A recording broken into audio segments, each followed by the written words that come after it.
staff come to work each day to help care for over 1,000 animals. It's their job to work out what's needed to help them live a long, happy life, no matter how big the task in hand. Last year we told you the painful, but thankfully now heartwarming story of Anne, Britain's last circus elephant, who came here for retirement free from cruelty.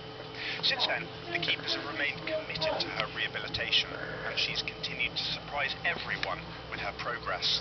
But it hasn't been easy. Now in her 60s, Anne is one of Europe's oldest elephants. She had spent most of her life in the circus, leaving her traumatized and mistreated. She could barely lift her trunk. In 2011, she arrived at Longleat under police escort and soon moved into her own purpose-built retirement home, complete with large grass paddock, sand pit, pool, and most importantly, a team of keepers dedicated just to her.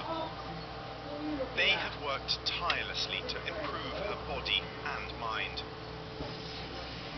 It's beginning to pay off. She now has full use of her trunk and even seeks interaction with her keepers. Have a good night. Enjoy some more. But as the years march on, there's a serious yet familiar condition they must help her with. Well, with Anne's age, the specific problems that we've got with her as an individual are her back legs. She is arthritic, we are aware of that. You cannot just get rid of arthritis. It's one of those things you've got to live with, but also you need to exercise as well. You need to get some movement in there. And Anne being Anne, if she can get away with it, she won't do it. So it's just trying to do things like make enrichment or put scatter feeds that little bit further away, so it just promotes her to exercise a bit more without her actually thinking that she's working hard for it. Ross and the team have created a daily exercise routine to help rehabilitate and stretch her limbs. What we're after is you to walk over that log without touching it. Can you do that? Let's see. They place logs for her to step over, encouraging Anne to lift her back legs instead of dragging them. So, as she walks in, she's quite slow anyway, but her front feet should go over pretty easy. Go Anne, move up. Like so. You can see the back legs, they kind of drag a bit. She kind of uses that log a little bit at the moment, just to get her feet over. Good go Anne, move up. What would make me happy would be her to hurt it. But unfortunately, being an old lady and an elephant, that's not going to happen. But what we are trying to aim for is for her to actually lift those feet, use those muscles to lift the feet off the floor over the log. But I think that's going to take some time. The more we do it, the better she'll get.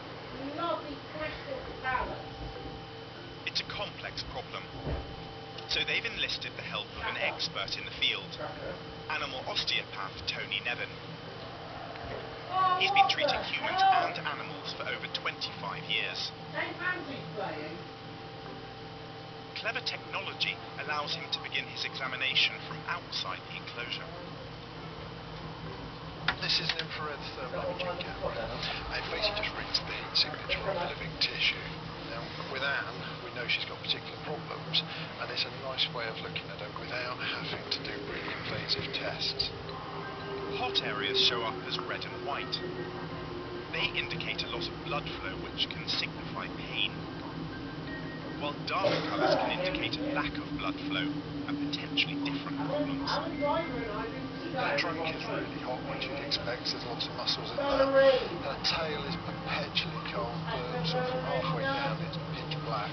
That's something we just want to keep an eye on, because you don't want her bashing the tail and killing the object, because she might not be able to feel it as well. But today, it's the shoulder and hip muscles Tony's keen to work on.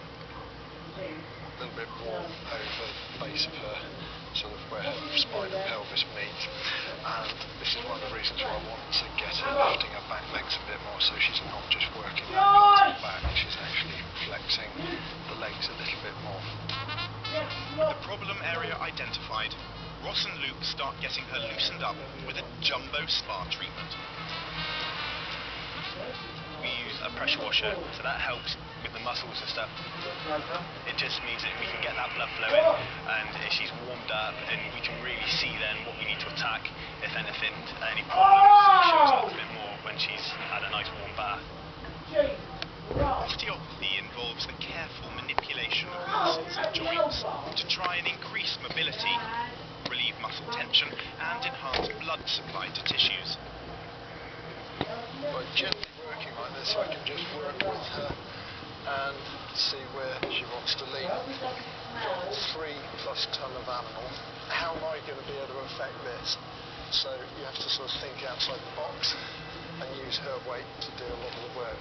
Now I'm pushing up effectively into her left shoulder at the moment. She's leaning her weight here. She's taking the weight off the left on the foot. What this does is it makes it easier for her to move about, but also at rest she uses less energy because she's not holding muscles as tight. It looks easy, but she's pushing quite a lot of weight against me, and I'm locked against this post behind me. So I usually go away thinking that was quite nice, and then the next day I'm a bit sort of achy in some places. With the help from Tony and the keepers, the hope is that Anne will continue to thrive for many years to come. Since Anne arrived here, we have seen her get a lot stronger, both physically but also mentally. The way she interacts with people, she's begun vocalising a little bit, skin,